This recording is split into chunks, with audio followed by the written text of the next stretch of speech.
Adik sekarang berapa SKS? 24. 24 SKS berarti IP-nya 3,00 ya? Ya, Di atas itu maksudnya? iya di atas. Bisa nggak itu dipertahankan? 3,79 79. itu capaian IP yang sangat tinggi menurut saya, di atas 3,75 ya. Itu kalau dipertahankan itu bisa lulus cum laude. Pertanyaannya, bisa nggak dipertahankan? Insya Allah bisa.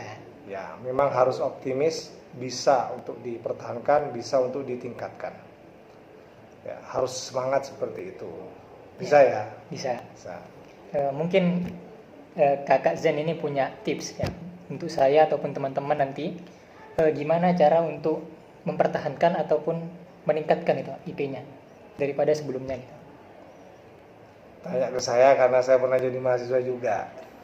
Ya, Nggak apa-apa, saya ingin juga berbagi tentang bagaimana caranya bisa mempertahankan dan bahkan bisa meningkatkan IP ya, sehingga bisa lulus cum laude atau dengan pujian. Yang pertama, pasti harus rajin kuliah. Bukti rajin kuliah itu dengan memenuhi kehadiran minimal ya. Kalau di Wiraraja ini minimal 70%. Betul ya? betul. Itu yang pertama.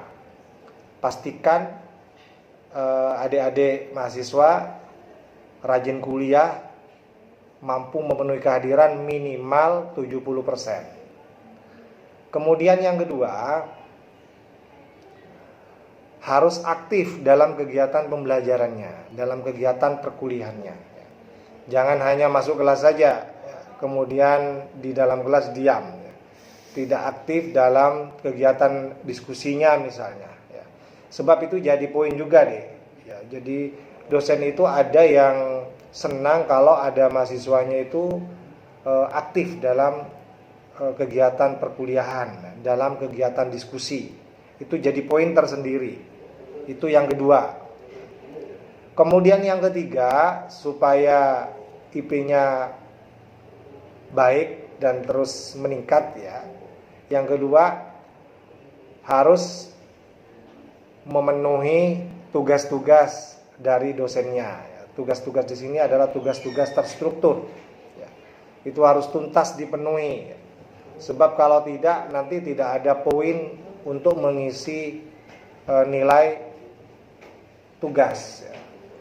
Pengalaman saya mengajar juga sangat mempertimbangkan apakah mahasiswa ini tuntas atau tidak tugasnya. Kemudian yang keempat, singkat saja supaya mudah dipahami ya harus mengikuti ujian. Tidak boleh ada mahasiswa yang kemudian tidak mengikuti UTS misalnya, atau apalagi tidak mengikuti ujian akhir semester atau UAS. UTS-nya harus ikut, UAS-nya harus ikut. Dan yang terakhir, ini tips yang terakhir ya, harus dikenal baik oleh dosennya ya, perilakunya baik, akhlaknya baik, apalagi dia sangat akrab dengan dosennya.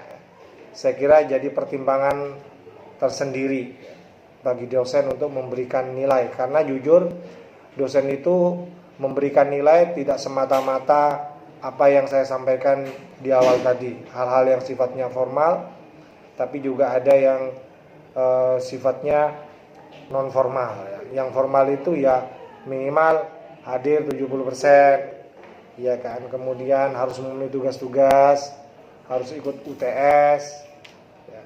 Kemudian dia harus aktif dalam kegiatan diskusi ya. Dan yang terakhir ya, yang saya sebut tidak formal, tapi itu jadi pertimbangan penting juga bagi seorang dosen kalau ingin memberikan nilai itu. Apa itu? Yang mahasiswa yang bersangkutan itu dikenal berperilaku baik, akhlaknya baik ya, dengan dosen-dosennya baik, dengan teman-temannya baik ya.